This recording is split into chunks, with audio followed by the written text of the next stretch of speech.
On the evening of February 9, 2004, a car crashed along a quiet stretch of Route 112 in rural New Hampshire. The vehicle, a black Saturn sedan, had spun off the road near a sharp curve in the town of Haverhill. A passing school bus driver stopped to check on the driver and briefly spoke with the young woman behind the wheel. She appeared shaken, but conscious. According to the driver, she insisted that she had already called for roadside assistance and asked him not to contact police. Minutes later, when officers arrived at the scene, the woman was gone. The driver of that car was 21-year-old Maura Murray, a nursing student from the University of Massachusetts Amherst. Her belongings were still inside the vehicle. There were no visible tracks leading away from the crash site, and from that moment forward, Maura Murray seemed to vanish into the winter night. In early 2004, the town of Haverhill, New Hampshire, was the kind of rural community where serious crime was rare.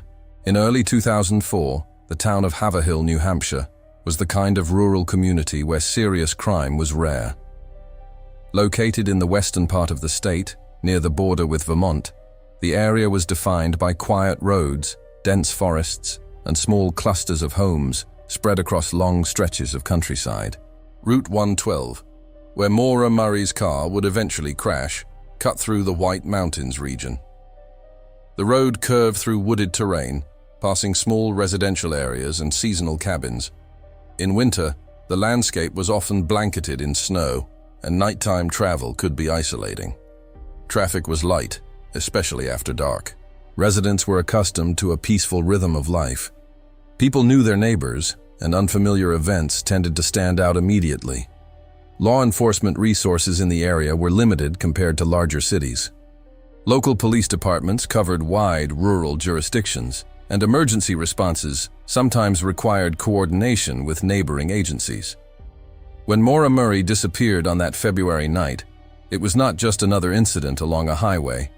For many residents of Haverhill and the surrounding communities, it was the beginning of a mystery that would come to define the area for years.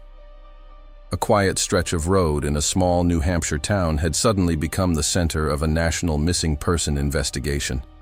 On the afternoon of February 9, 2004, Maura Murray left the University of Massachusetts Amherst campus. Earlier that day, she had emailed one of her professors and her employer, stating that there had been a death in her family and that she would be away for a week. Later, it was confirmed that no such death had occurred. Before leaving campus, Maura withdrew approximately $280 from an ATM. Surveillance footage from the machine later confirmed the transaction. She also purchased alcohol from a nearby liquor store. The receipt and security video documented the purchase. At some point later that day, Maura began driving north. Investigators believe she was heading toward northern New England, possibly toward areas she had visited before in New Hampshire or Vermont. She packed several personal items, including clothing, school materials, and toiletries. At approximately 7:27 p.m., a call was placed to 911 reporting a single car accident on Route 112 in Haverhill, New Hampshire. The caller was a local resident who lived nearby and heard the crash. Shortly after the accident, a school bus driver traveling along the road stopped to assist. He later told authorities that he spoke briefly with the driver, who appeared to be Maura Murray.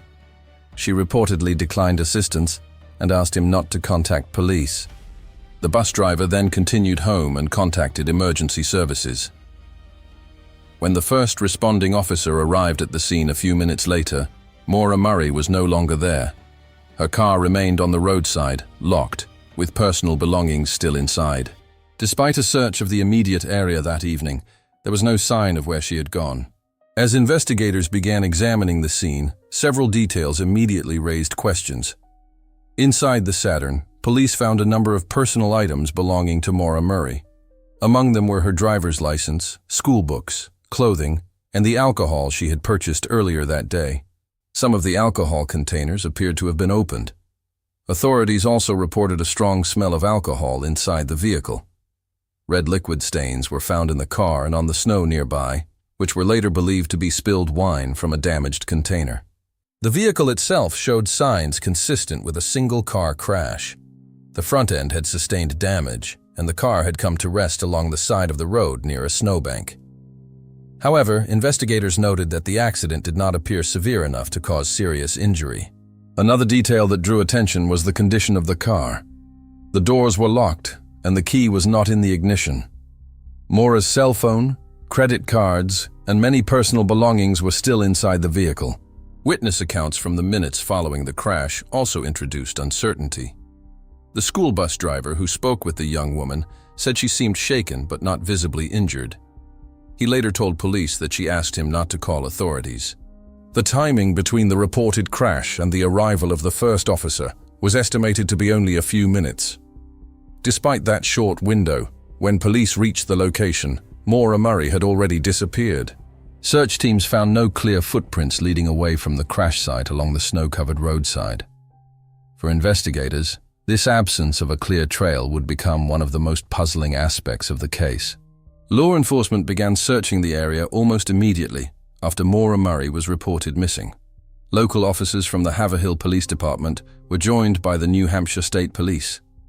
Initial efforts focused on the wooded areas surrounding the crash site along Route 112. Within days, trained search teams, tracking dogs, and aerial units were deployed. Investigators attempted to follow any scent trails that could indicate the direction Maura might have traveled after leaving the car. According to reports from the search operation, one of the tracking dogs followed a scent from the vehicle for a short distance along the road before losing it. Authorities considered the possibility that Maura may have left the scene and accepted a ride from a passing driver. The road where the crash occurred was not heavily trafficked, but vehicles did occasionally pass through the area during the evening hours. Investigators also began examining Maura's activities in the days leading up to her disappearance. They reviewed her phone records, bank transactions, and computer activity. Interviews were conducted with friends, classmates, professors, and family members in an effort to understand her plans and state of mind before she left campus. The discovery that Maura had emailed her professors about a family death that had not occurred raised additional questions. Investigators also looked into a minor car accident she had been involved in just days earlier while using her father's vehicle. Despite the extensive search efforts and interviews conducted during the early stages of the investigation, authorities found no confirmed sightings of Maura Murray after the crash on Route 112. As days turned into weeks without answers, the disappearance of Maura Murray began to affect not only her family, but also the communities connected to the case. In Haverhill and the surrounding towns of northern New Hampshire, residents were unsettled by the idea that a young woman could vanish along a quiet rural road without explanation. The area where the crash occurred was normally associated with peaceful mountain scenery, not with an unresolved disappearance that would attract national attention. Search efforts brought volunteers, media crews, and investigators into the region. Local residents assisted in organized searches through wooded areas, along riverbanks, and across nearby properties. Flyers with Maura's photograph were distributed widely, and her story began appearing in regional and national news coverage. At the University of Massachusetts Amherst, where Maura had been studying nursing, classmates and faculty followed the developments closely. For many students, the case introduced a sense of uncertainty about what had happened during what initially appeared to be a routine trip. Textopa Maura's family became central figures in the effort to keep the investigation active. They traveled repeatedly to New Hampshire, participated in searches, and worked to maintain public awareness of the case. Drow. Over time, the disappearance developed into one of the most widely discussed missing person cases in New England. For residents of the small communities near Route 112, the event became part of the local history, a mystery that had begun on a winter evening and remained unresolved. Over the years, investigators and observers have discussed several possible explanations for Maura Murray's disappearance. None have been confirmed, and authorities have emphasized that the case remains unresolved. One theory suggests that Maura may have left the crash site to avoid contact with police. Because alcohol containers were found in the vehicle and there was a reported smell of alcohol, investigators considered the possibility that she may have been concerned about potential legal consequences related to driving under the influence. According to this scenario, she may have attempted to walk away from the scene and became lost or injured in the surrounding wooded area. Another possibility discussed by investigators is that Maura may have accepted a ride from a passing motorist after leaving the vehicle. The road where the crash occurred was not heavily traveled, but it was possible that another driver passed through during the short window between the crash and the arrival of police. In this theory, she may have been taken somewhere else voluntarily or encountered someone who later harmed her. A third possibility raised in discussions of the case is that Maura may have intended to leave temporarily and start over elsewhere.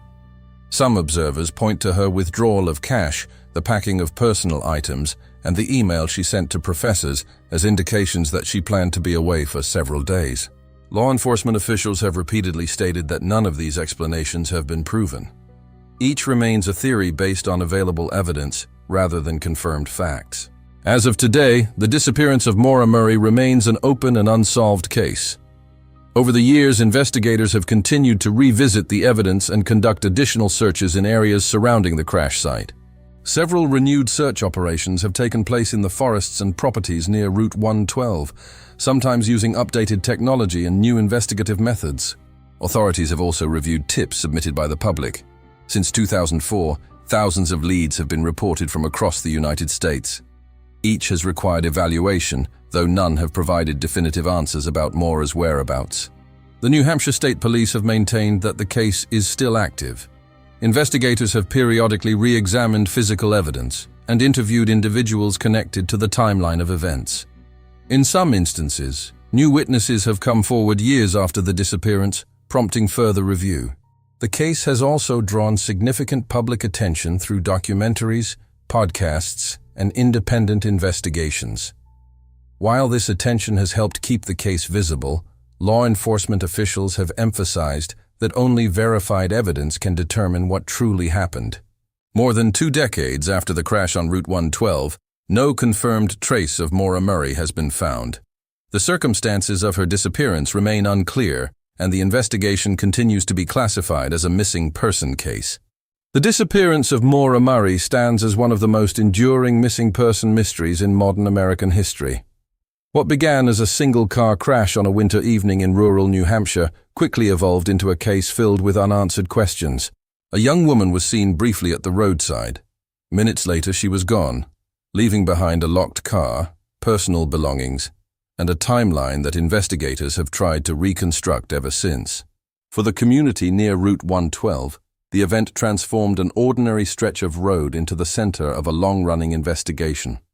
For Maura's family, it became a search that has lasted for years, driven by the hope that new evidence might eventually explain what happened. Despite extensive searches, interviews, and public attention, the critical moment between the crash and Maura's disappearance remains unexplained. Until that missing piece is found, the question that began on that February night in 2004 continues to remain unanswered. What happened to Maura Murray?